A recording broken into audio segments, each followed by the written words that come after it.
Olá, pessoal. Hoje começamos com algo um pouco menos acadêmico e muito mais herbal. Uma viagem pelo mundo nebuloso e perfumado da intoxicação medieval. Sim, eles fizeram isso.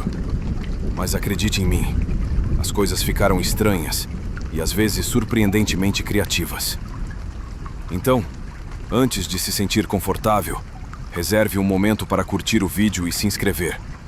Mas somente se você realmente aproveita o que eu faço aqui. E me diga nos comentários de onde você está sintonizando e que horas são para você. É sempre fascinante ver quem está se juntando a nós de todo o mundo. Agora, diminua as luzes. Talvez ligue um ventilador para aquele som suave de fundo. E vamos começar a jornada desta noite juntos. É tentador imaginar a Idade Média como uma época sombria. Um desfile de monges cobertos de lama, pragas e batatas. Mas sob toda aquela lã e desespero havia pessoas comuns, pessoas experimentais, falhas que ocasionalmente olhavam para uma rota estranha e pensavam: bem, vamos ver o que acontece se eu beber isso com vinho quente. E para ser justo, quem poderia culpá-los? Não havia eletricidade, nem café, nem antidepressivos. E o governo local, o entretenimento era assistir a uma noite tentando ler, ou imaginando quanto tempo seu vizinho conseguiria continuar dançando antes de entrar em colapso por envenenamento por urgote. Então, se alguém lhe dissesse que havia um cogumelo que o fazia esquecer o sistema feudal por algumas horas, você provavelmente mastigaria também. Ao contrário das suposições modernas, o conceito de usar substâncias para expandir a mente, escapar da dor ou simplesmente fazer um dia um pouco menos horrível não era raro.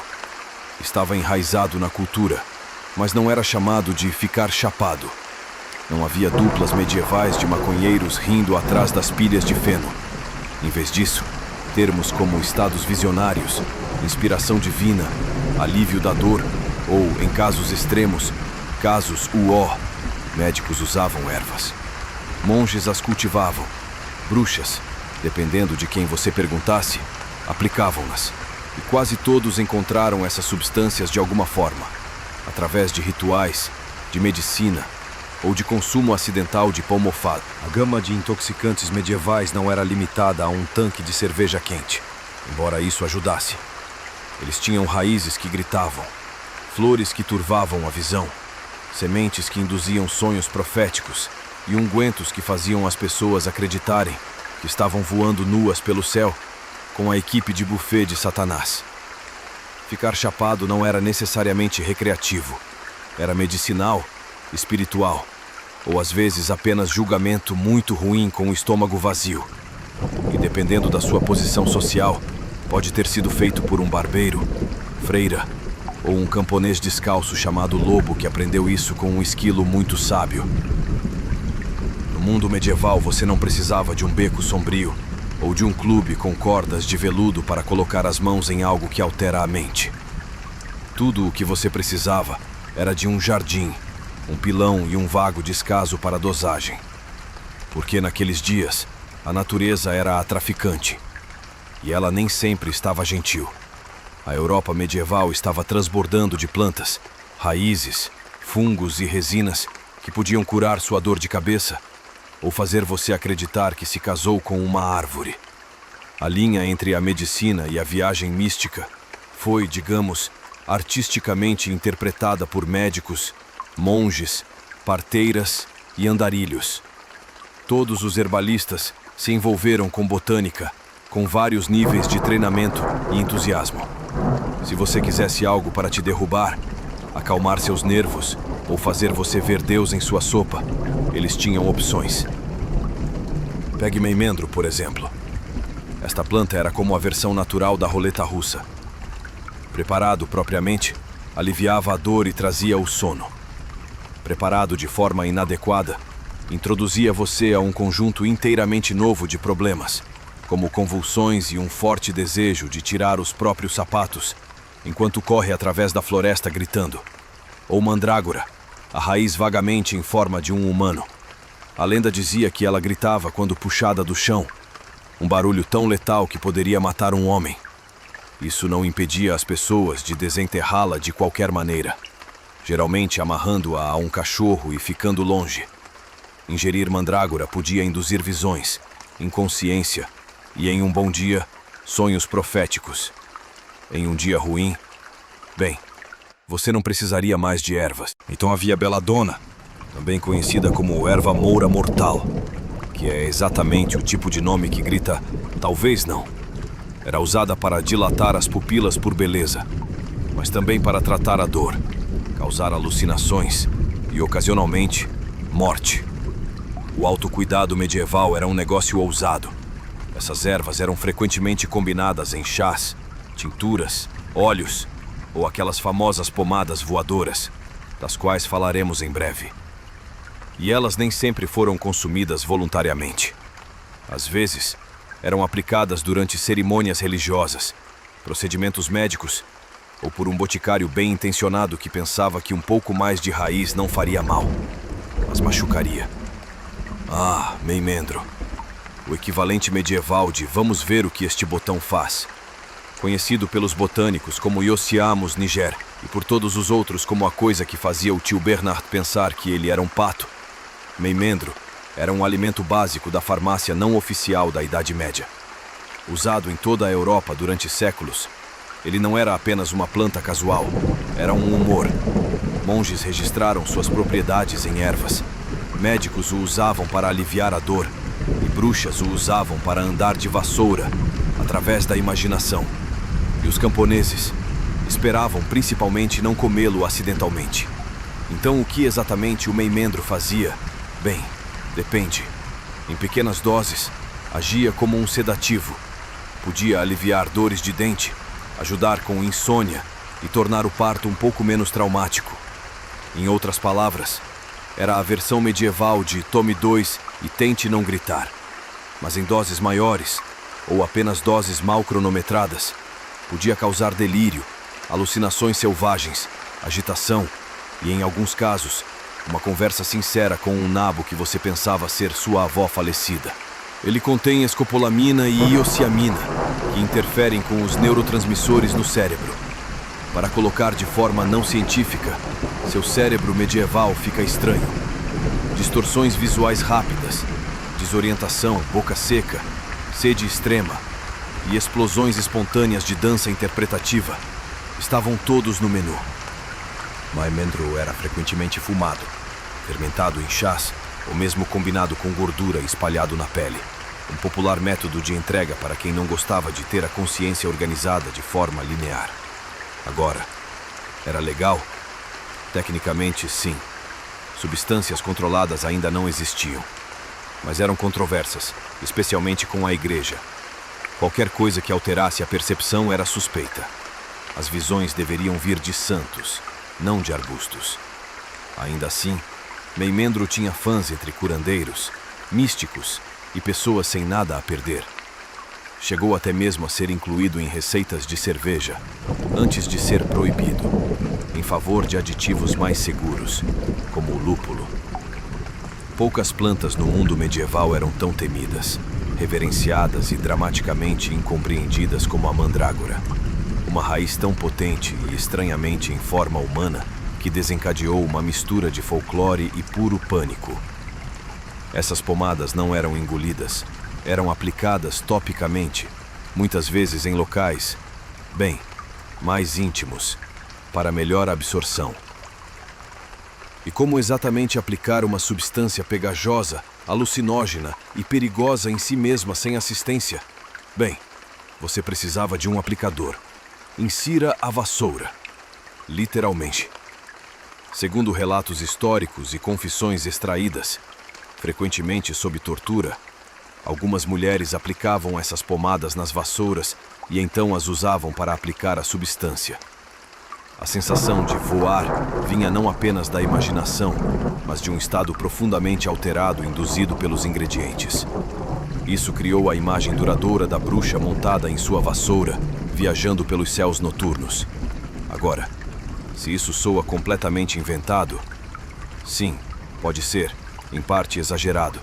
Uma mistura de confissões forçadas, superstição e medo institucionalizado. Mas o uso de pomadas e plantas alucinógenas como parte de rituais e experiências espirituais, isso era muito real. E assim, a bruxa medieval não era apenas uma figura mítica ou um produto de histeria religiosa.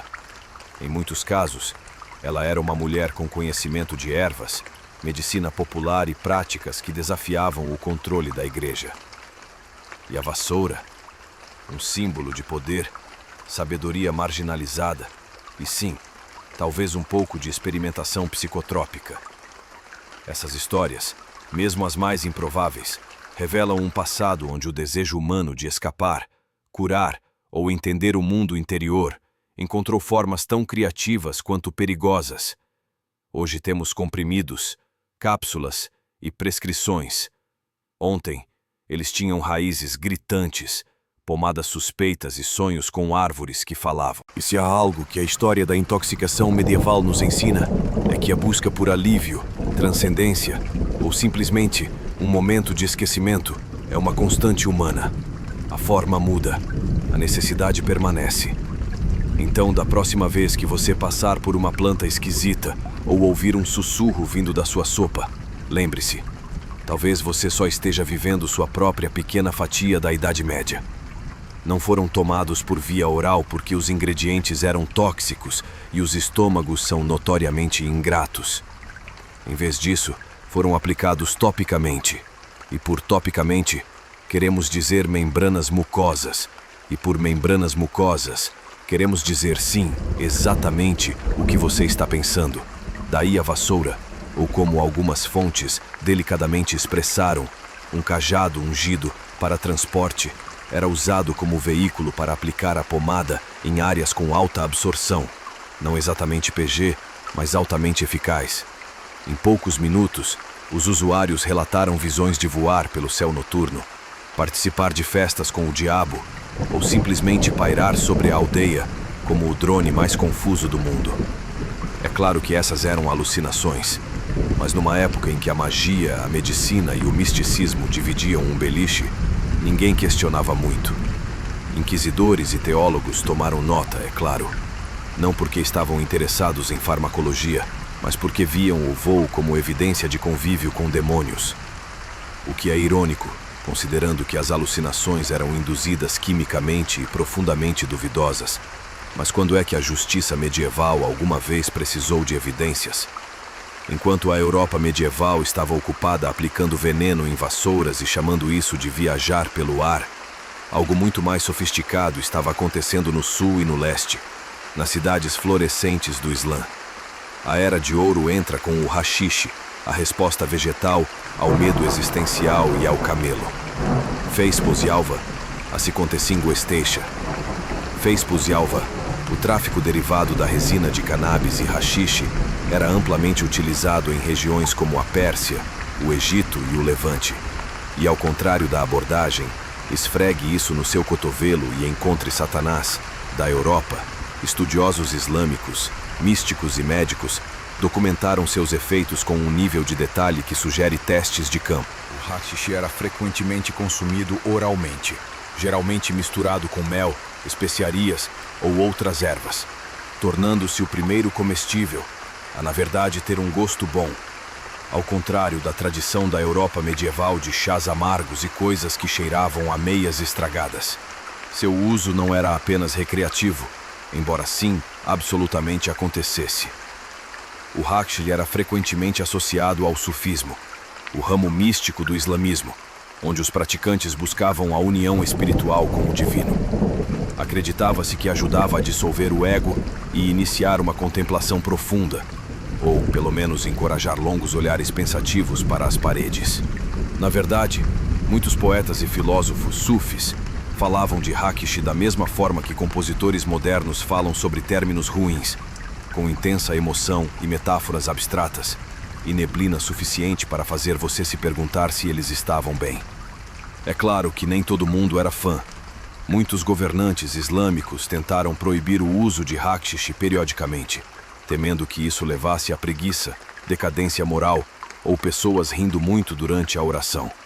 Mas, como a maioria das proibições de substâncias na história, Essas tentativas tiveram aproximadamente a mesma taxa de sucesso que ensinar um gato a fazer malabarismos. O lendário Hakshin original, dizia-se até que os assassinos usavam hakshish antes das missões para adquirirem a mentalidade adequada para esfaquear, o que é alegadamente mito, mas é um ótimo exemplo de como os produtos à base de cannabis já estavam envoltos em mística e suspeita. Enquanto isso, a Europa estava a séculos de distância de entender como usar a cannabis sem imediatamente começar algo em chamas ou chamá-la de grama do diabo. Quando você imagina uma igreja medieval, pode imaginar vitrais, velas cintilantes, cânticos solenes e aquela névoa espessa, uma nuvem quase sobrenatural de incenso flutuando no ar, como uma máquina de névoa pessoal de Deus. Mas o incenso não era quase só sobre santidade. Também tinha um pouco de potencial psicoativo extra. Vamos começar com os dois pesos pesados, o incenso e a mirra. Ambas substâncias nobres, importadas da Península Arábica e da África Oriental, queimadas em igrejas, templos e tribunais reais. Elas eram feitas para limpar o ar, afastar os maus espíritos e fazer com que tudo cheirasse um pouco menos como lã suja e ensopado de peixe.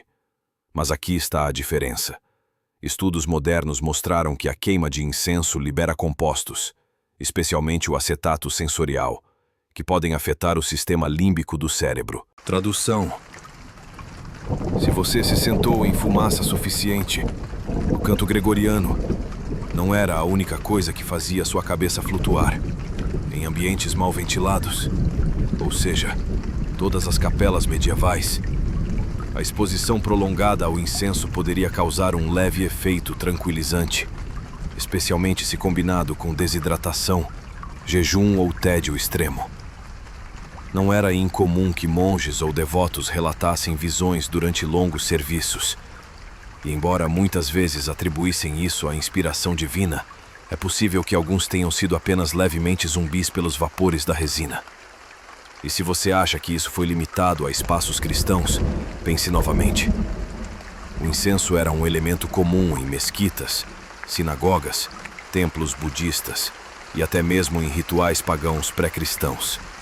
Transcendia a religião. Todo mundo adora uma boa vibração, aparentemente. Os clérigos insistiam que o incenso ajudava a levantar a alma para o céu. Realisticamente, pode ter apenas suavizado as arestas da realidade, o suficiente para tornar os sermões de 5 horas um pouco mais toleráveis. Pense nisso como o equivalente medieval de colocar batidas low-fi e acender uma vela perfumada, mas com mais latim e menos tio. Raízes de cerveja, pomadas, incenso, abelhas e pão questionável. Uma grande questão permanece: como as pessoas medievais realmente se sentiam em relação ao uso de drogas? A resposta: conflitante, profundamente, hilariamente conflitante. Para alguns, especialmente curandeiros e herbalistas, as substâncias alteradoras da mente eram uma ferramenta prática. Se aliviassem a dor, desacelerassem uma mente febril ou tornassem o parto 1% menos horrível, era bem recebido. Não era remédio algum mal certo. O paciente poderia começar a recitar salmos para trás ou insistir que o gato estava falando francês, mas se o inchaço diminuísse, sucesso. Depois havia os usuários espirituais, monges místicos e aqueles que se interessavam por comunicação divina. Para eles, alucinações não eram bandeiras vermelhas, eram revelações. Visões eram sinais de santidade, não sintomas. Se você olhasse para o vazio e o vazio sussurrasse de volta em latim, você estava no caminho rápido para a santidade, ou pelo menos para conseguir sua própria pintura na parede da capela. Mas a intenção importava. Ficar chapado por acidente? Bom. Ficar chapado para ver Jesus? Aceitável. Ficar chapado para flertar com um demônio cabra? Agora temos um problema. A igreja interveio, rotulando certas substâncias, e seus usuários como suspeitos na melhor das hipóteses e heréticos na pior. Qualquer coisa associada à perda de controle, seja transe, intoxicação ou honestidade inconveniente, levantava sobrancelhas clericais. Os santos podiam ter visões. Os camponeses, provavelmente, apenas estavam possuídos. Enquanto isso, entre as opiniões populares comuns, as opiniões eram mais relaxadas. A poção para dormir dos seus vizinhos podia muito bem servir também como um drink psicodélico para dormir. As pessoas usavam vinho de papoula para a dor, haxixe para acalmar e chá de meimendro para lidar com os sogros. Não era visto como místico ou rebelde. Era apenas parte do armário de remédios, bem ao lado do alho e das orações. Em última análise, a forma como o alto era visto dependia de quem você era, do que estava usando, e se alguém mexeu na mente medieval dos estados alterados. Vivia-se em uma estranha área cinzenta, entre milagre e contravenção, saúde e heresia, e em um mundo onde demônios, pragas, santos e fomes de nabo andavam de mãos dadas. Um pouco de ervas para escapar de vez em quando dificilmente era a pior ideia. No mundo antigo, o mar não era um vazio a ser atravessado. Era o coração pulsante do império. Ele carregava grãos, ouro, mensagens, soldados e, às vezes, guerra. Quem comandava os mares não apenas possuía a água. Eles ditavam o destino de civilizações inteiras. Ao contrário da guerra terrestre, onde o terreno moldava batalhas, navais eram sobre o controle do fluxo de comércio, comunicação e acesso. Para impérios marítimos como Atenas, Cartago e Egito, supremacia naval não era opcional, era existencial. Sem frotas, as cidades eram vulneráveis a isolamento, fome e cerco. Com frotas, podiam bloquear inimigos, proteger comboios mercantes e até mesmo desembarcar forças terrestres bem atrás das linhas inimigas. O Mediterrâneo, por exemplo, não foi chamado de Mar Médio à toa. O oceano interior conectava 3 continentes e inúmeras culturas. Dominá-lo significava ter o dedo no pulso de tudo, das rotas comerciais fenícias aos embarques de grãos romanos. O mar podia trazer riqueza, tão rápido quanto causar desastres. Por isso, as antigas potências despejaram recursos em infraestrutura naval. Portos, estaleiros, docas secas e arsenais navais. Para Atenas, a marinha tornou-se sua força vital. A visão mística de um exército movido a triângulo transformou Atenas em uma talassocracia, um império baseado no mar. Seus navios guardavam as rotas dos grãos do Egito e cobravam tributos de aliados, além de esmagar ambições persas em batalhas como a de Salamina. Cartago, por outro lado, emergiu como um titã naval com raízes mercantes. Seus estaleiros estavam entre os mais avançados do mundo antigo, produzindo navios de guerra em escala quase industrial. O domínio cartaginês não se resumia apenas ao poder militar, mas também era apoiado por gerações de marinheiros e navegadores que entendiam o mar como uma segunda pele. O Egito, com sua localização estratégica na foz do Nilo e do Mar Vermelho, também dependia fortemente de frotas para proteger o comércio com o Levante e a Núbia. Embora os navios de guerra egípcios evoluíssem mais para embarcações fluviais, ainda eram capazes de lutar contra piratas e escoltar navios de tesouro. Em todos esses casos, a guerra naval não era um espetáculo secundário, era o evento principal. O mar era onde rivais se chocavam, alianças eram quebradas e impérios floresciam ou fracassavam. O domínio da tecnologia, da tática naval e da geografia deu origem a lendas. E quando essas frotas queimavam ou afundavam, o mesmo acontecia com as fortunas dos poderosos. O trireme não era apenas um navio. Era uma arma elegante, rápida e mortal. Definiu a antiga guerra naval no Mediterrâneo. E embora muitas cidades-estado os tenham construído, nenhuma os empunhava como os atenienses. Com 3 níveis de remadores e um carneiro com ponta de bronze, o trireme era o equivalente antigo de um míssil guiado, alimentado pelo ritmo, suor e estratégia.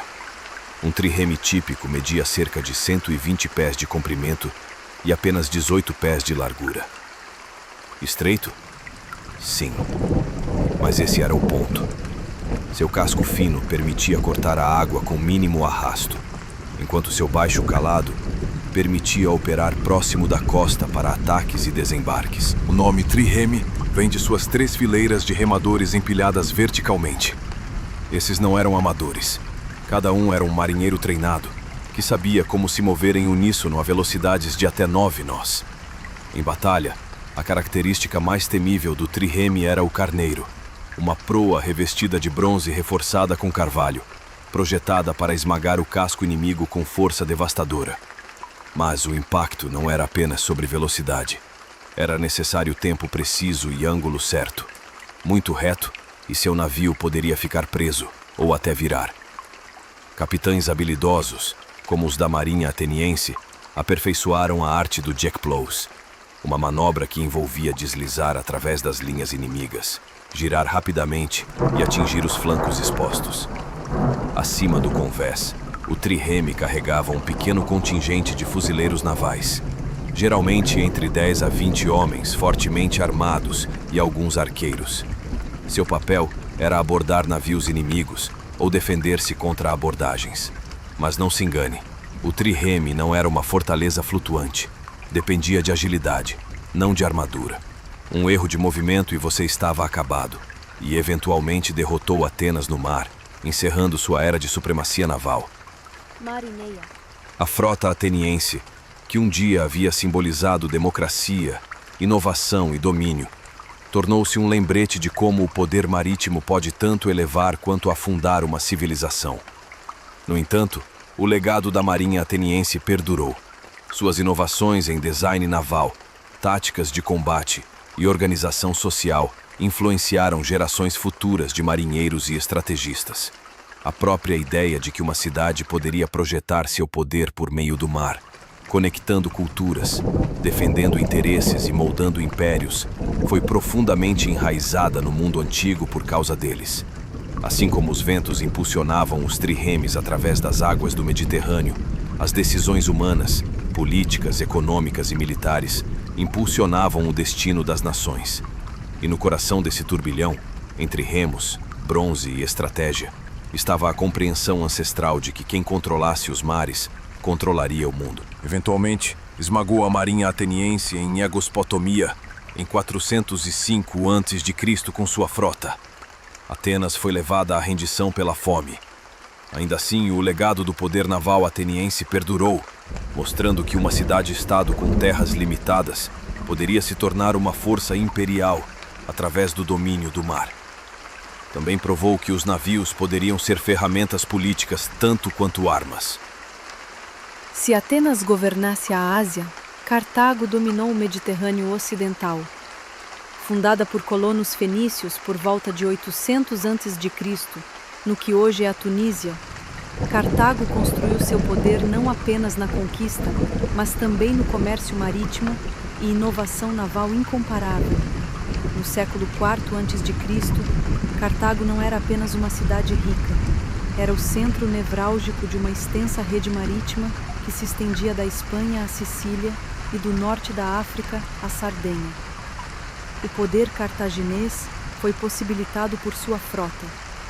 Enquanto os atenienses refinavam o trireme, os cartagineses levaram a engenharia naval a níveis industriais em seus estaleiros, especialmente no vasto porto circular de Cartago, que podia construir e abrigar centenas de navios de guerra.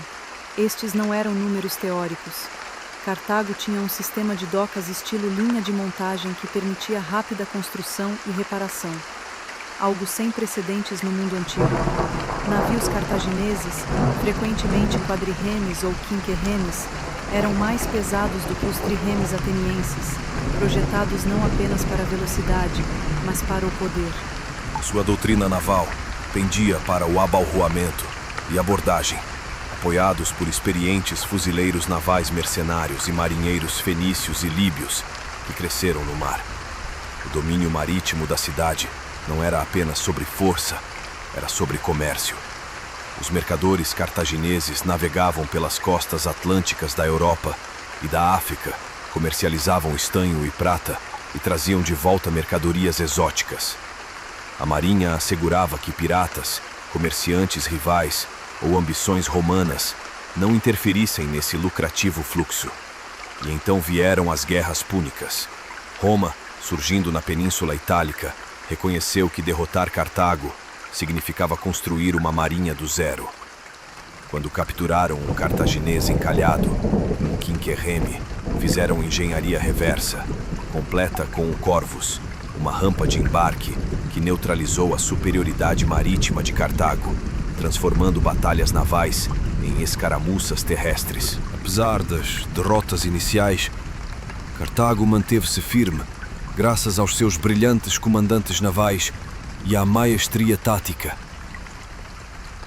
Na Primeira Guerra Púnica, os cartagineses lutaram dezenas de grandes batalhas navais.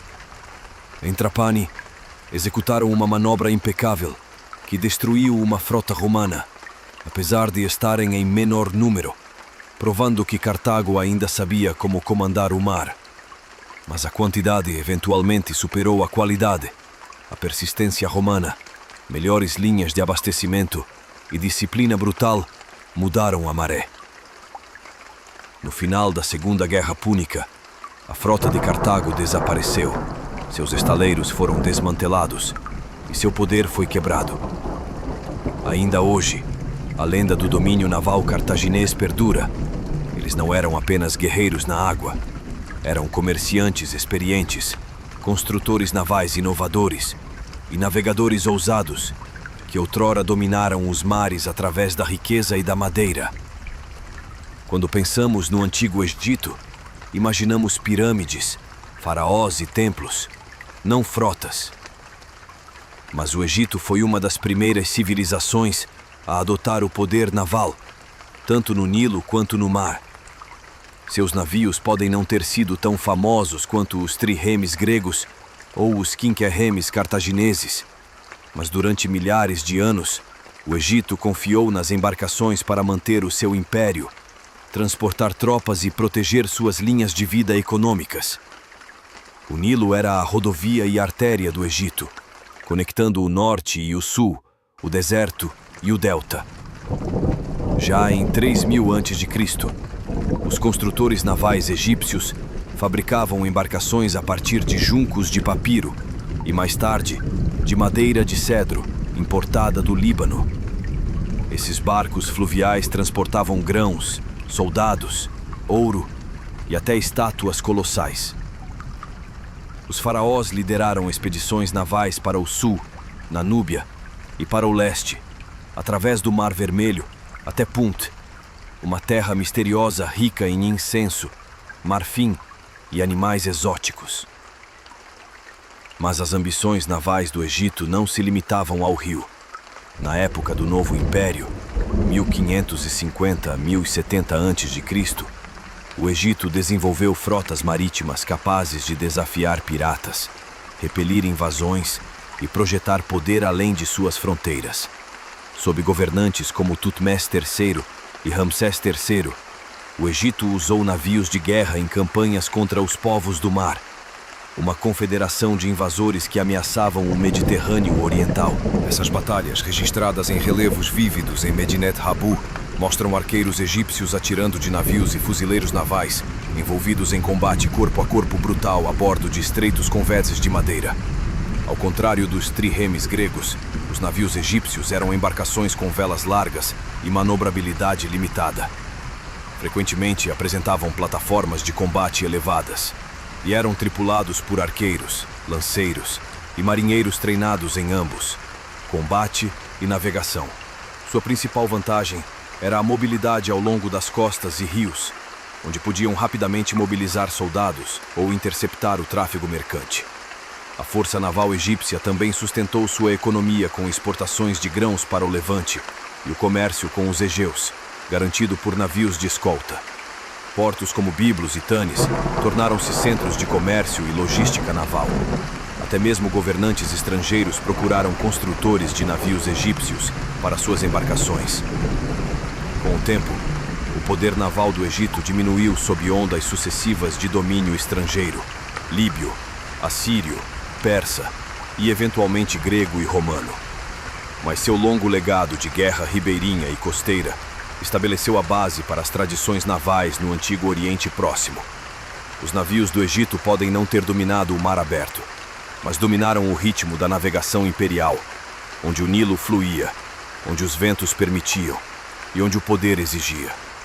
Quando a República Romana ganhou destaque, não era uma potência naval. A força de Roma residia em suas legiões disciplinadas e na construção de estradas, não na construção de navios.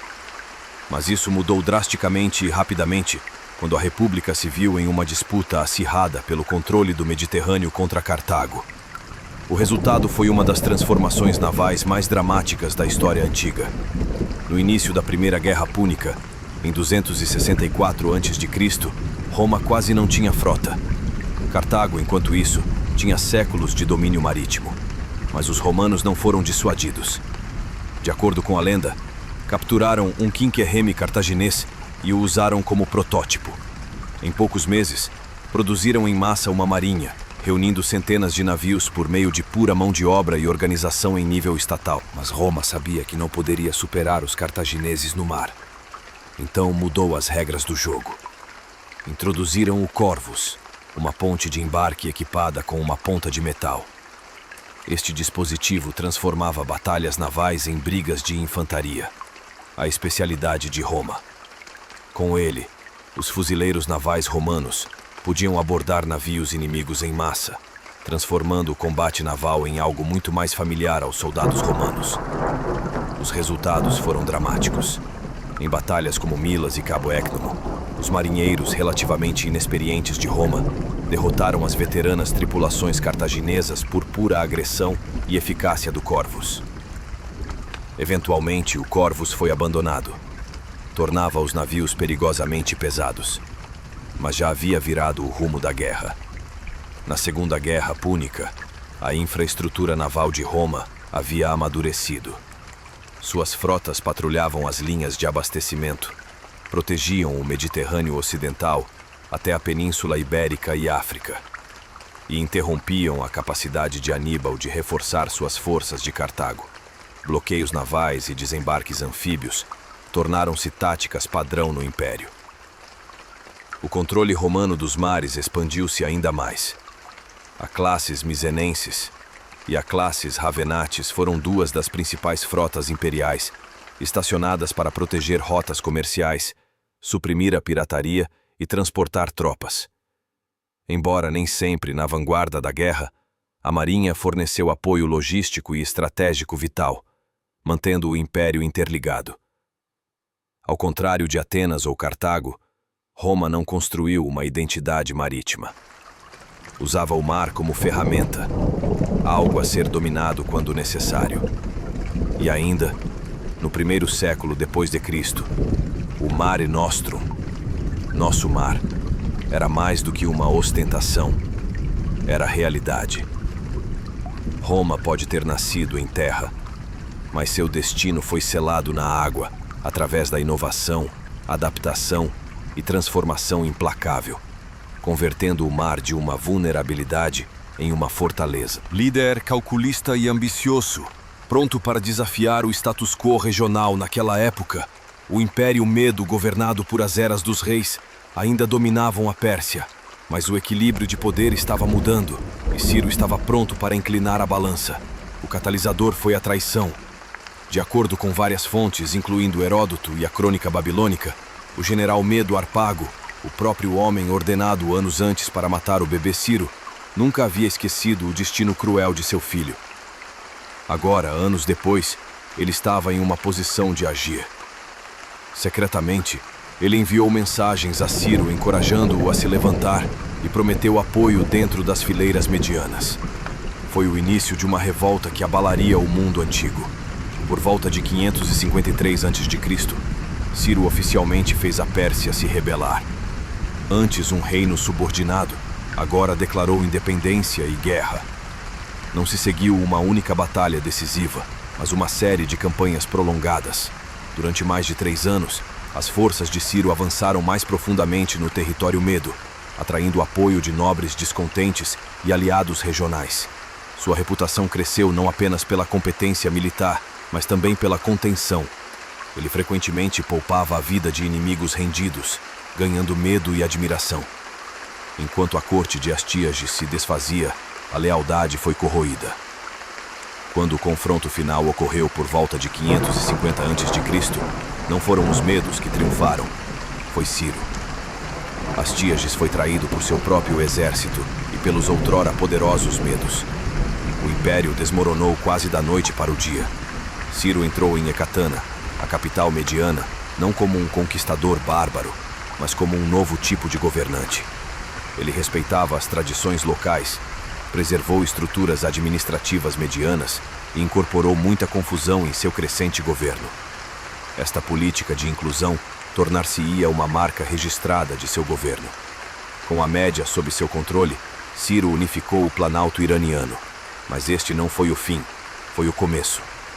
Derrubando os medos, ele não só libertou a Pérsia da vassalagem, mas também herdou seu império. Agora governava terras que se estendiam do Irã moderno para partes da Ásia Central. Logo após seu triunfo sobre os medos, Ciro o Grande voltou seu olhar para o oeste, em direção ao reino fabulosamente rico da Lídia, governado pelo lendário Creso. Creso não era um rei comum. Ele era um dos homens mais ricos de seu tempo, seu nome se tornando sinônimo de imensa riqueza. A capital Sardes brilhava com luxo, e seus exércitos estavam bem equipados com cavalaria e tropas experientes. Mas Creso cometeu um erro fatal. Ele subestimou Ciro. Buscando impedir a expansão persa, Creso formou alianças com o Egito e a Babilônia e consultou o oráculo de Delfos. O famoso oráculo lhe disse que, se ele cruzasse o rio para atacar a Pérsia, destruiria um grande império. Encorajado, Creso lançou uma invasão, apenas para descobrir que o império que ele destruiria era o seu próprio. As duas forças entraram em confronto perto do rio Alis, em 547 a.C. Após uma batalha ferozmente disputada, Creso retirou-se para Sardes, acreditando que a temporada de campanha havia terminado e que poderia se reagrupar na primavera com aliados e reforços. Mas Ciro fez algo inesperado. Ele perseguiu. Em uma ousada campanha de inverno, Ciro sitiou Sardes, forçando Creso a uma situação desesperada de defesa. Segundo Heródoto, Ciro chegou a empregar uma surpresa tática. Usou camelos para assustar a cavalaria lídia, o maior trunfo de Creso, tornando-os ineficazes. Em poucas semanas, Sardes caiu. Creso foi capturado vivo. O que aconteceu em seguida selou a reputação de Ciro como um governante diferente de qualquer outro. Em vez de executar Creso, Ciro supostamente o poupou, até mesmo o tornando um conselheiro. A história conta que Creso estava prestes a ser queimado vivo. Ele gritou o nome de Solon, um filósofo grego que certa vez o alertou para não considerar um homem sortudo até saber como sua vida terminou. Ciro se emocionou com a história e com a sabedoria nela contida, e ordenou que o fogo fosse extinto. Seja mito ou verdade, esta narrativa reflete a conhecida política de clemência de Ciro. Com a Lídia conquistada, Ciro ganhou o controle sobre seu imenso tesouro e redes comerciais, juntamente com as poderosas cidades-estado gregas da Jônia, ao longo da costa do Egeu. Embora as cidades jônicas resistissem ao domínio persa, elas não eram páreo para o exército em expansão de Ciro e sua máquina diplomática. A queda de Creso marcou mais do que o colapso de um reino rico. Confirmou o brilhantismo tático de Ciro e sua disposição para usar tanto a guerra quanto a misericórdia. Também deu à Pérsia uma posição segura no mundo grego, preparando o cenário para futuros conflitos entre leste e oeste. Para Ciro, era apenas o próximo passo em um império em rápida expansão. Outrora governada por reis como Hammurabi e Nabucodonosor II, a Babilônia havia se tornado uma metrópole magnífica, famosa por seus imponentes zigurates, enormes muralhas duplas e os lendários jardins suspensos. Mas sob a grandeza, rachaduras estavam se formando. Na época, a Babilônia era governada por Nabonido, um rei profundamente impopular entre seu próprio povo. Suas políticas religiosas alienaram o poderoso sacerdócio de Marduk, a principal divindade da cidade. Ele passou anos longe da Babilônia, deixando o império nas mãos de seu filho Belsazar, um nome familiar aos leitores da Bíblia hebraica. O descontentamento estava crescendo. Ciro sentiu a oportunidade. Em 539 a.C., Ciro lançou sua campanha. Mas, ao contrário das invasões anteriores, marcadas por cerco e destruição, esta foi cirúrgica. As forças de Ciro derrotaram as tropas babilônicas em Opis, uma cidade-chave no rio Tigre, onde venceram não apenas com poder militar, mas com propaganda. Os persas prometeram libertar o povo do governo desleal de Nabonido, apresentando Ciro como um restaurador da ordem divina. A parte mais surpreendente, quando Ciro entrou na Babilônia, ele o fez sem luta. De acordo com a crônica de Nabonido e mais tarde fontes gregas, os portões da cidade foram abertos para ele, talvez por meio de negociação política, talvez devido a conflitos internos ou traição. Independentemente disso, Ciro marchou para a Babilônia como um libertador, não como um conquistador. Ele respeitava os templos da cidade, participou de cerimônias religiosas e declarou no famoso cilindro de Ciro que havia sido escolhido pelo próprio Marduk para restaurar a paz e a justiça. Este documento, frequentemente chamado de a primeira carta de direitos humanos do mundo, registra as políticas de tolerância de Ciro, restauração de templos e repatriação de povos deslocados. Entre os povos afetados estavam os judeus exilados de Jerusalém décadas antes pelos reis babilônicos. Ciro emitiu um edito permitindo-lhes voltar para casa e reconstruir o templo em Jerusalém, um ato tão significativo que a Bíblia hebraica se refere a ele como ungido por Deus, um título reservado aos reis israelitas. Após entrar na Babilônia em 539 a.C., Ciro, o Grande, não apenas assumiu o trono, ele reescreveu as regras do império. Um dos artefatos mais notáveis de seu reinado é o Cilindro de Ciro, um documento de argila inscrito em acádio, frequentemente aclamado como a primeira Carta Mundial de Direitos Humanos. Embora estudiosos modernos, no texto, Ciro se proclama escolhido por Marduk para restaurar a ordem e a justiça após o desgoverno de Nabonido. Mas isso não foi mera bajulação. Ciro apoiou suas palavras com ações. Ele restaurou os templos à sua função adequada, permitiu que povos deslocados retornassem às suas terras de origem e declarou explicitamente que não oprimiria seus súditos, nem alteraria suas tradições locais. Um dos resultados mais famosos dessa política foi a libertação dos judeus do exílio babilônico. Após décadas de cativeiro, o povo judeu foi autorizado a retornar a Jerusalém e reconstruir seu templo destruído. O livro de Esdras, na Bíblia hebraica, registra o decreto de Ciro, elogiando-o como um instrumento da vontade divina. Extraordinário para um rei estrangeiro. De fato, Ciro é o único não-judeu mencionado na Bíblia como Messias ou ungido. O cilindro de Ciro fala em termos de restauração da liberdade e legitimidade por meio da justiça. Um contraste marcante com a retórica padrão dos antigos governantes, que frequentemente glorificavam a conquista e o castigo divino. Em vez de se gabar de destruir cidades ou escravizar inimigos, Ciro destaca seu papel como protetor de diversas culturas e crenças.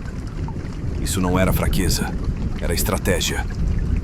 Respeitando os costumes locais, ele evitou a rebelião e fomentou a lealdade em todo o seu vasto império. Embora devamos ser cautelosos ao projetar conceitos jurídicos modernos em textos antigos, o espírito do cilindro de Ciro permanece notável. Ele prevê um mundo onde os governantes derivam legitimidade não do medo, mas da benevolência e inclusão. Hoje, uma réplica do cilindro está exposta na sede das Nações Unidas, um testemunho do seu peso simbólico como um modelo inicial para uma governança pluralista. Ciro, o Grande, não apenas conquistou um vasto império, ele o manteve unido. O que pode parecer simples no papel, mas, na realidade, ele governou um mundo incrivelmente diverso. Persas, medos, babilônios, elamitas, lídios, hebreus e inúmeros outros, todos com suas próprias línguas, deuses, costumes e queixas. O que tornou Ciro verdadeiramente grande não foi o quão longe ele estendeu suas fronteiras, mas com que habilidade ele administrou o que estava dentro delas. Cerne da governança de Ciro. Havia uma filosofia de tolerância por meio de estrutura. Diferente de muitos governantes antigos que impunham sua cultura e religião sobre os povos conquistados, Ciro adotou um modelo descentralizado que permitiu que os líderes locais permanecessem no poder, religiões locais florescessem e costumes locais continuassem. Em vez de esmagar seus súditos à submissão, ele procurou ganhar a confiança deles, e funcionou. Ele manteve e adaptou os sistemas administrativos dos medos e dos babilônios, misturando-os com as práticas persas, para criar um império exclusivamente flexível. O poder foi delegado a sátrapas, ou governadores provinciais, que supervisionavam a segurança, tributação e justiça em suas regiões. Os funcionários eram normalmente escolhidos entre as elites locais, mas continuavam responsáveis perante a autoridade central de Ciro. Este sistema tornou-se a base do governo aquemênida por gerações. Ciro também investiu em infraestrutura e melhorou as rotas comerciais. Salvaguardava as caravanas e garantia um tratamento justo aos comerciantes, sabendo que o comércio era tão essencial para a estabilidade quanto os exércitos. Seu império não era apenas uma máquina militar, era uma máquina econômica e uma rede cultural que se estendia do Vale do Indo ao Mar Egeu. Compreendeu o poder do simbolismo. Em cada cidade que conquistou, Ciro fez gestos de respeito, restaurando templos, participando de cerimônias religiosas e preservando as instituições locais. Esses atos não eram simplesmente teatrais. Eram estratégias diplomáticas que lhe renderam a lealdade de antigos inimigos. O mais notável era o quão pouca resistência seu governo provocou. Ciro não apenas evitou rebeliões, mas também muitas vezes inspirava admiração. Até mesmo os gregos, tipicamente desdenhosos dos bárbaros, o viam como um homem sábio e justo. O rei Xenofonte, o historiador ateniense, escreveria mais tarde a Ciropédia, em parte uma biografia ficcionalizada, mas profundamente admirável, de Ciro, apresentando-o como o modelo de liderança esclarecida. No final de seu reinado, Ciro, o Grande, havia remodelado o mundo antigo. Do Mar Egeu até as montanhas da Ásia Central, seu império se estendeu mais longe do que qualquer outro antes dele. Mas como muitos grandes conquistadores, sua ambição o empurrou para uma campanha final. Desta vez, os passos do Nordeste seriam seus últimos. Por volta de 530 a.C., Ciro partiu para enfrentar os Masságetas, uma confederação de tribos nômades que vivia a leste do Mar Cáspio. Esses ferozes cavaleiros guerreiros eram liderados pela rainha Tomíris, uma governante lembrada tanto como uma líder militar, quanto como um símbolo de desafio. Seu povo era visto pelos persas como incivilizado, mas perigoso, uma ameaça às fronteiras em expansão do império. Os detalhes da campanha são obscuros, em grande parte pelo relato dramático e provavelmente embelezado de Heródoto. De acordo com o historiador grego, Ciro tentou a diplomacia primeiro, propondo casamento à rainha Tomíris. Ela viu isso como uma manobra política. Quando a diplomacia falhou, Ciro recorreu à trapaça.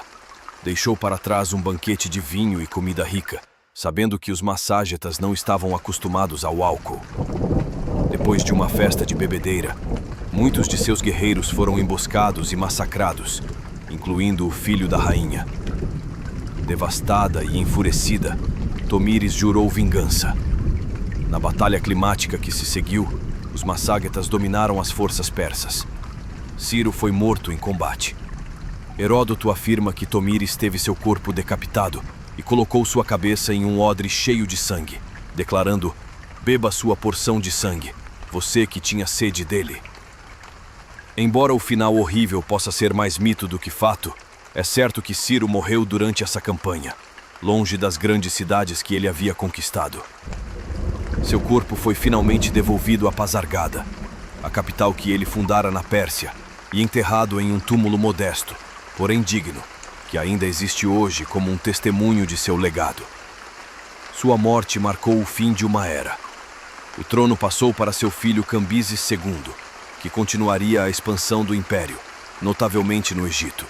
Mas a combinação única de estratégia, tolerância e visão de mundo de Ciro não seria facilmente replicada.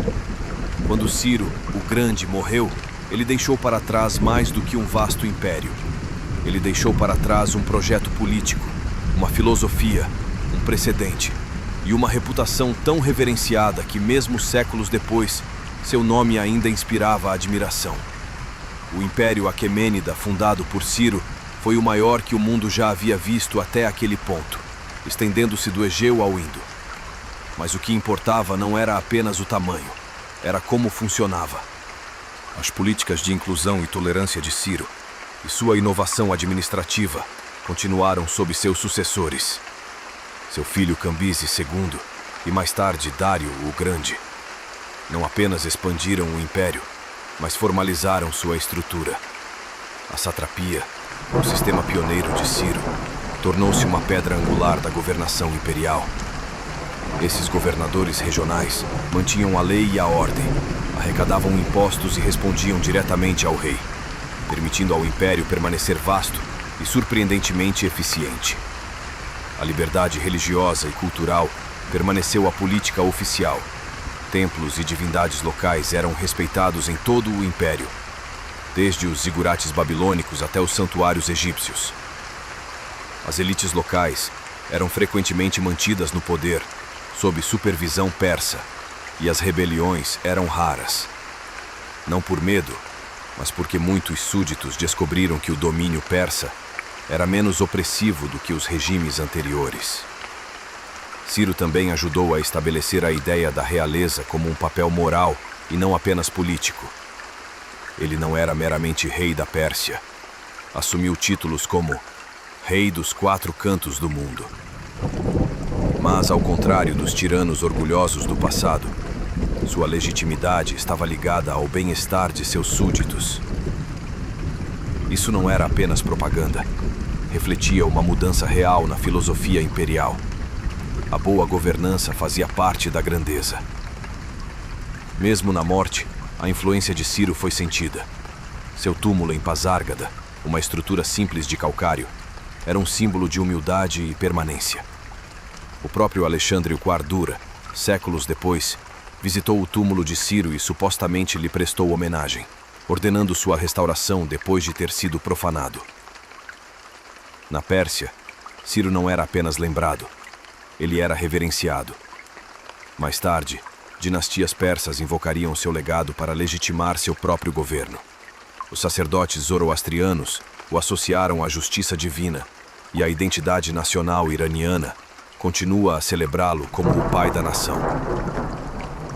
A influência de Ciro o Grande não terminou com sua morte, ou mesmo com a queda de seu império. Ao longo dos séculos, seu legado cresceu além de fronteiras, crenças e culturas, consolidando-o não apenas como um herói persa, mas como uma figura admirada globalmente, cujo exemplo ecoou através do tempo. Na Bíblia hebraica, Ciro não é descrito como um tirano pagão, mas como um homem divinamente designado, um libertador.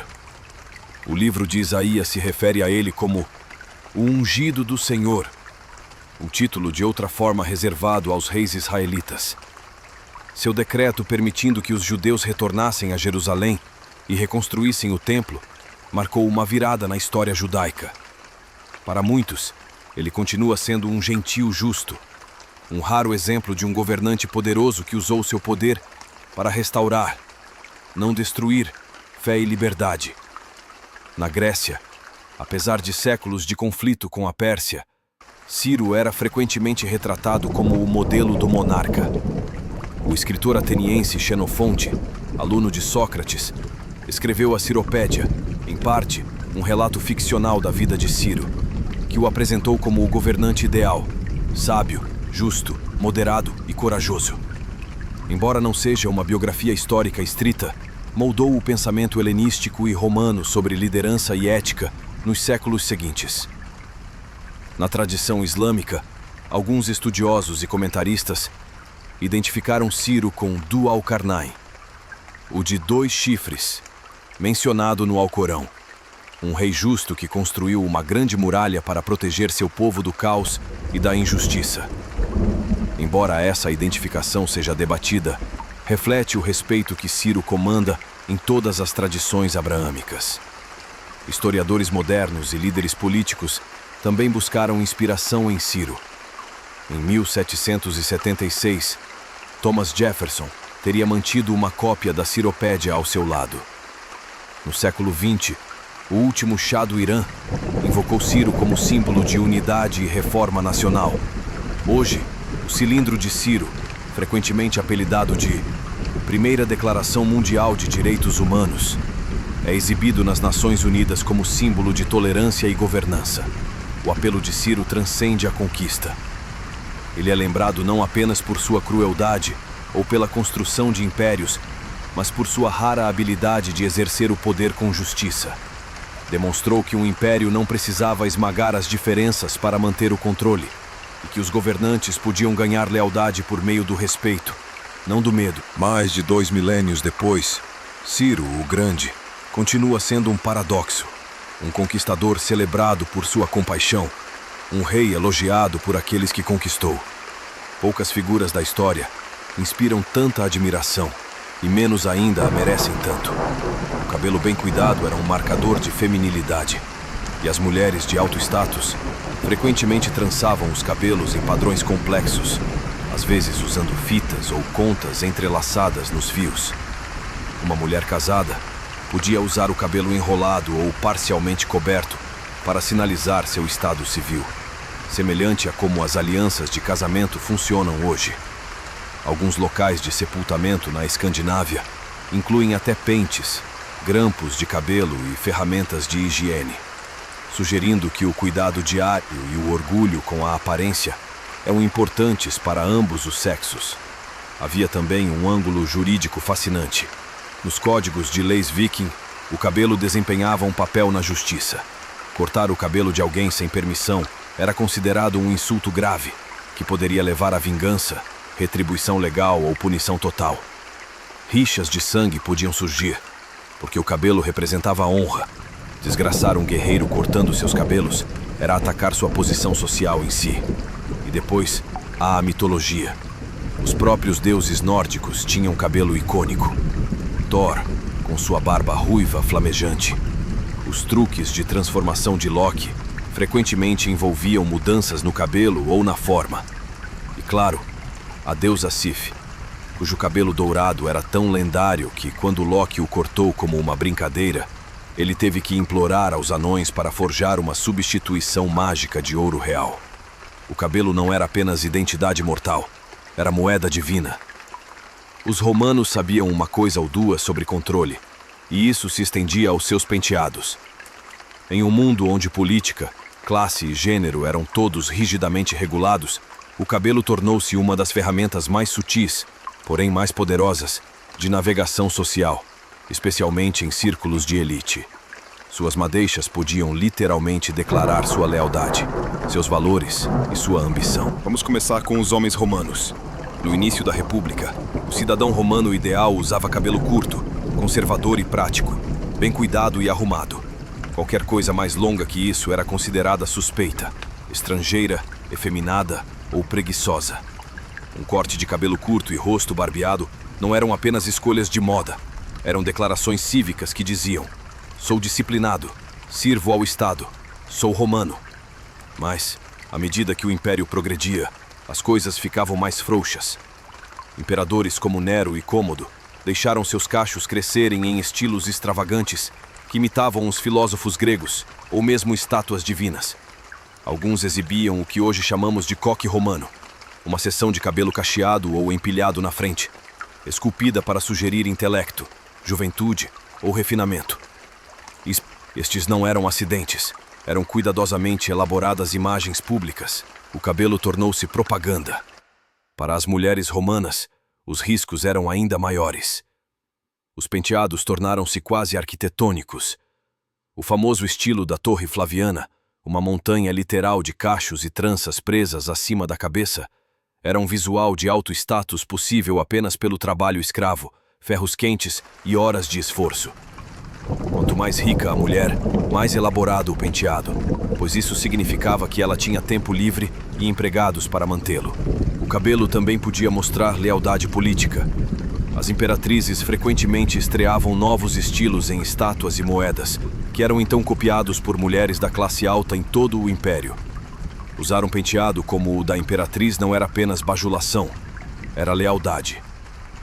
Enquanto isso, os escravizados eram frequentemente forçados a manter o cabelo curto ou liso, negando-lhes inteiramente essa forma de expressão. Os soldados também usavam cortes práticos, reforçando a unidade e a função acima do estilo. E então havia os rebeldes.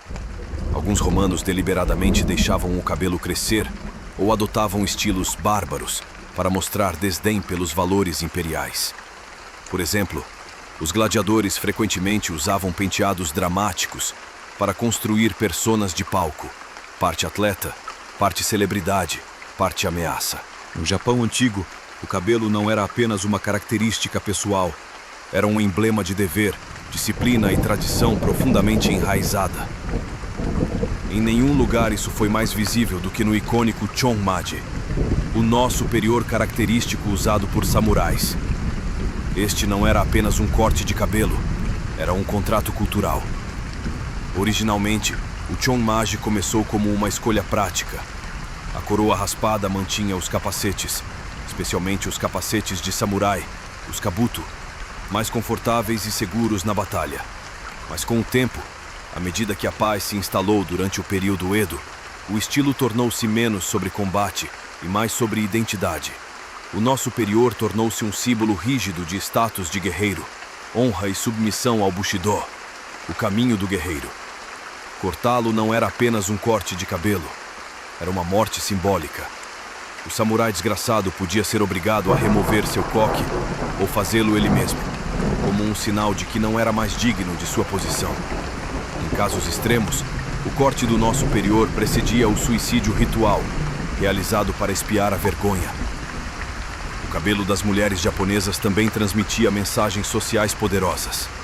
Durante o período Heian, 794.185, mulheres nobres cultivavam cabelos extraordinariamente longos, às vezes mais longos que seus corpos, e os deixavam cair em cascata pelas costas. Esse estilo, conhecido como suberakashi, não era apenas beleza, era elegância, paciência e status. Manter tal comprimento exigia imenso cuidado, tempo e características de riqueza exclusivas da aristocracia. Mais tarde, durante o período Edo, os penteados tornaram-se cada vez mais ornamentados. Estilos como o shimada, uma espécie de coque enrolado, eram adornados com alfinetes, pentes e enfeites, cada um com significado codificado.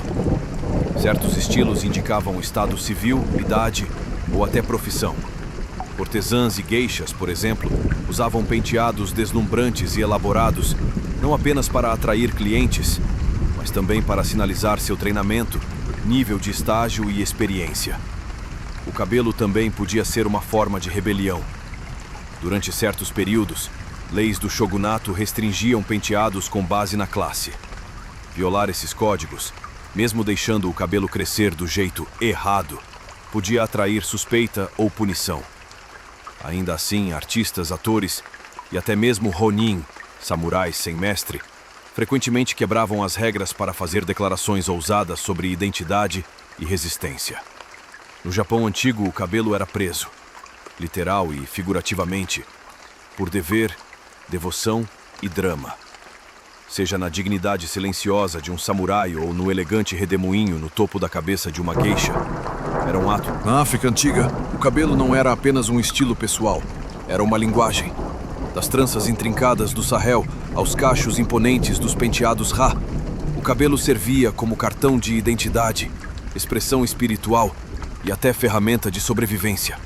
Muito antes da ruptura colonial, a cultura capilar africana era uma rica tapeçaria de simbolismo, artesanato e resistência.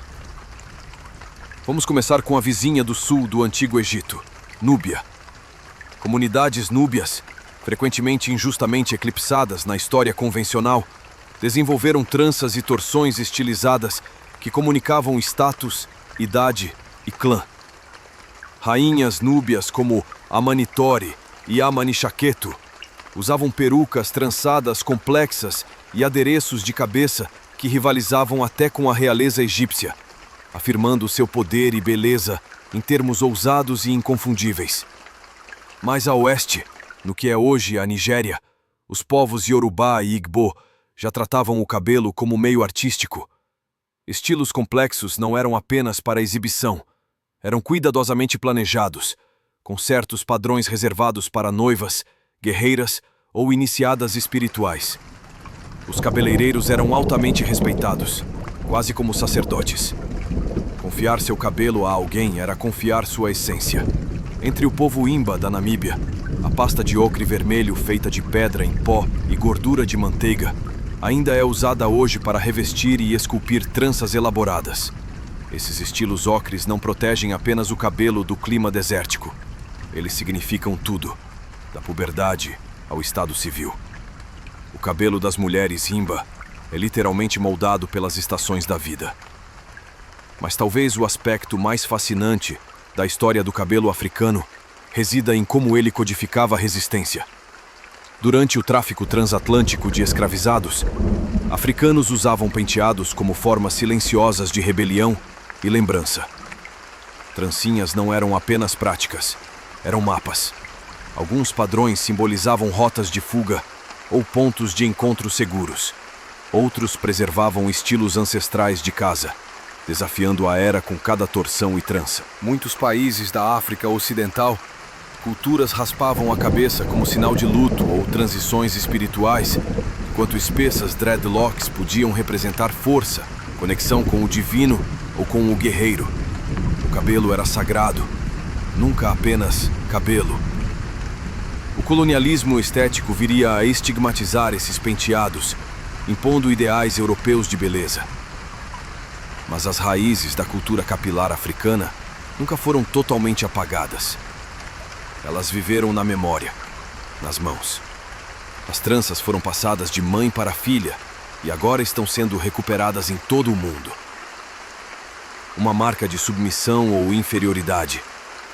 Então, em uma estranha reviravolta, ter cabelo, pelo menos o tipo certo, era um privilégio político. O cabelo das mulheres, por outro lado, estava profundamente ligado à virtude doméstica.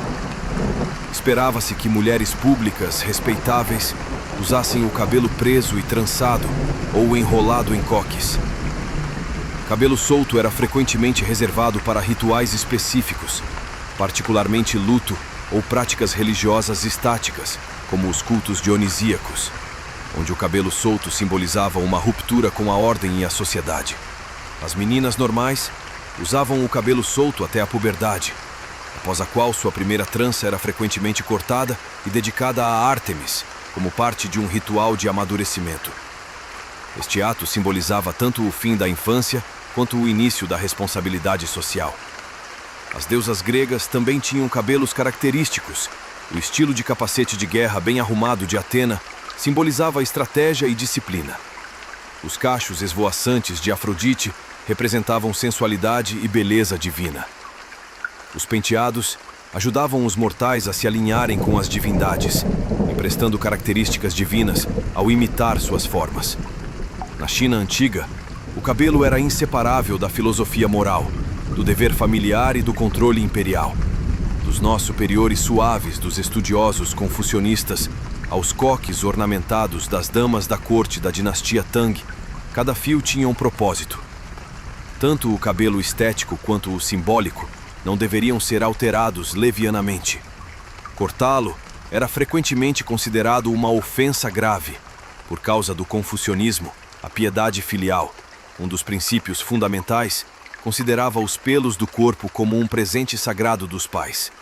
Cortar, danificar ou alterá-los desnecessariamente era um sinal de desrespeito. Essa crença permeava a sociedade chinesa durante séculos.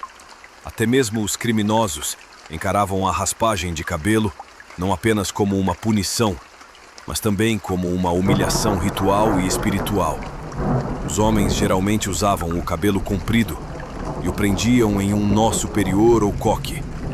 Estudiosos, poetas e funcionários costumavam combinar isso com longas túnicas e bonés, significando sabedoria, compostura e lealdade à ordem.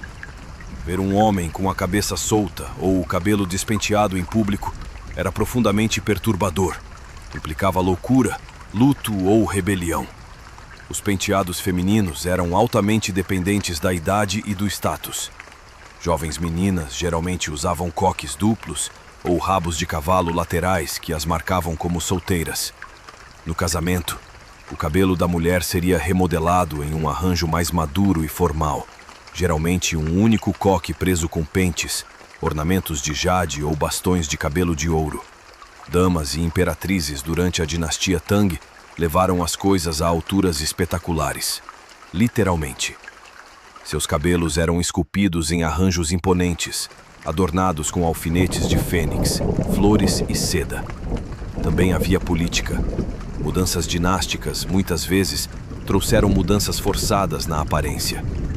Quando a dinastia Qing, liderada pelos Manchus, conquistou a China Ming, impôs o penteado que, parte da frente da cabeça raspada, com o resto trançado em uma longa trança. Esse estilo era um símbolo odiado de submissão ao domínio estrangeiro. Muitos han chineses resistiram, escolhendo a morte em vez do que viam como uma traição à cultura e identidade. Em contraste, os monges taoístas rasparam suas cabeças inteiramente para rejeitar o mundano. Os monges budistas fizeram o mesmo, demonstrando seu desapego do reino material e sua aceitação da impermanência.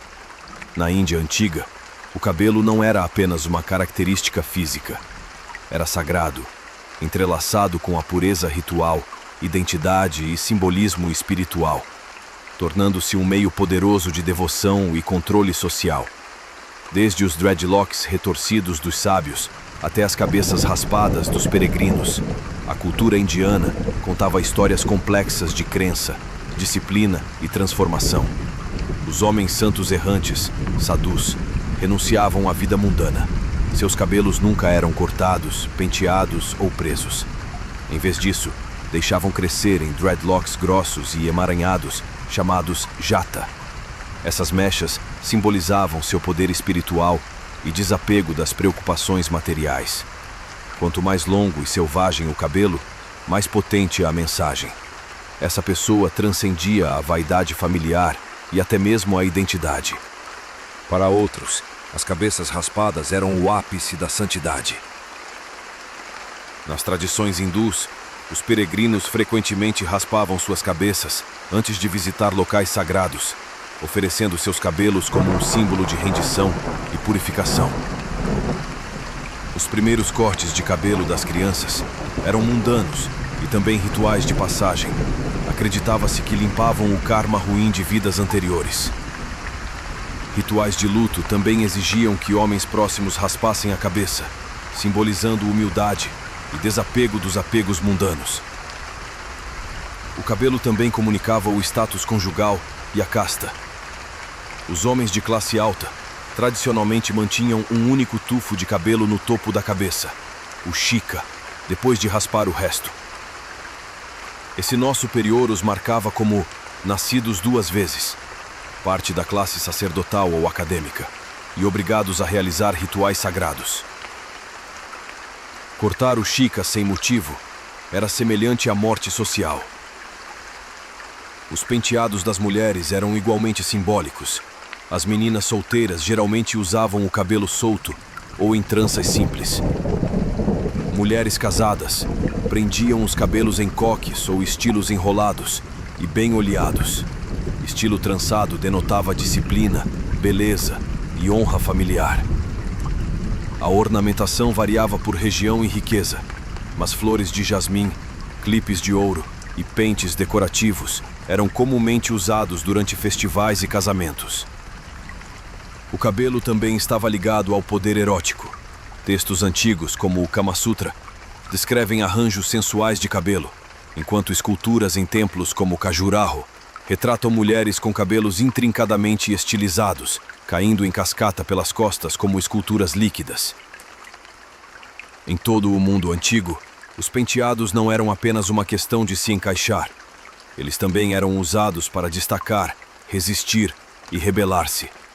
Em muitas sociedades, mudar ou rejeitar um penteado dominante tornou-se um ato de desafio sutil ou aberto contra normas culturais, poderes imperiais ou sistemas opressivos.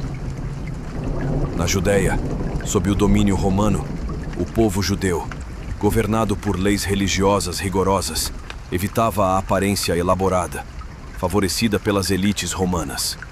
Muitos homens judeus se recusavam a fazer a barba ou pentear os cabelos no estilo romano, preservando uma identidade distinta, enraizada na observância espiritual. Para eles, o cabelo não era moda, era fé. E em um império obcecado por assimilação, isso fazia da aparência uma forma silenciosa de protesto. Na antiga Gália, durante a conquista de Júlio César, os celtas eram conhecidos por seus cabelos caiados de verde-limão, rígidos e brilhantes, frequentemente cravados em cristas semelhantes a moicanos. Os escritores romanos viam isso como bárbaro, mas, para os gauleses, era pintura de guerra em forma de folículo. O penteado aterrorizava inimigos e unia tribos em resistência à ocupação romana. Os partas, e mais tarde os impérios sassânidas, a leste de Roma, também transformaram a aparência em armas. Seus reis usavam cabelos longos e cacheados e barbas grossas, símbolos de autoridade divina e orgulho cultural. Para os romanos, parecia exótico e efeminado. Para os persas, era real e ancestral. Seus cabelos se tornaram uma declaração: não somos vocês. Mesmo em sociedades mais restritas, o cabelo poderia ser usado como resistência. Escravizados em vários impérios, da Grécia às Américas, eram frequentemente forçados a raspar a cabeça para lhes tirar a identidade. Mas, quando podiam, usavam o cabelo para preservar a memória da linhagem e tranças de rebelião. Sementes eram escondidas, contas seguravam significados e estilos recriavam mapas, mitos ou mensagens secretas. As mulheres também se rebelaram com o cabelo. Em Esparta, as mulheres solteiras usavam o cabelo curto, em contraste com os longos cabelos de outras mulheres gregas, uma expressão de independência e prontidão para atividades físicas. As mulheres romanas ocasionalmente rejeitavam as últimas tendências cortesãs para se alinharem com ideais filosóficos como o estoicismo ou o cristianismo primitivo, que abraçavam conceitos mais simples e estilos modestos. E quando os imperadores caíam, seus penteados caíam com eles. Cortar o cabelo em estilo imperial podia ser uma declaração perigosa, mas ousada de lealdade ou dissidência política. Nesses casos, o cabelo não era apenas um espelho do mundo, era uma ferramenta para remodelá-lo. Em civilizações antigas, quando as vozes eram silenciadas ou as espadas eram desembainhadas, o couro cabeludo se tornou uma tela de resistência. Uma trança, um zumbido, um cacho, ele podia gritar mais alto do que as palavras jamais ousaram.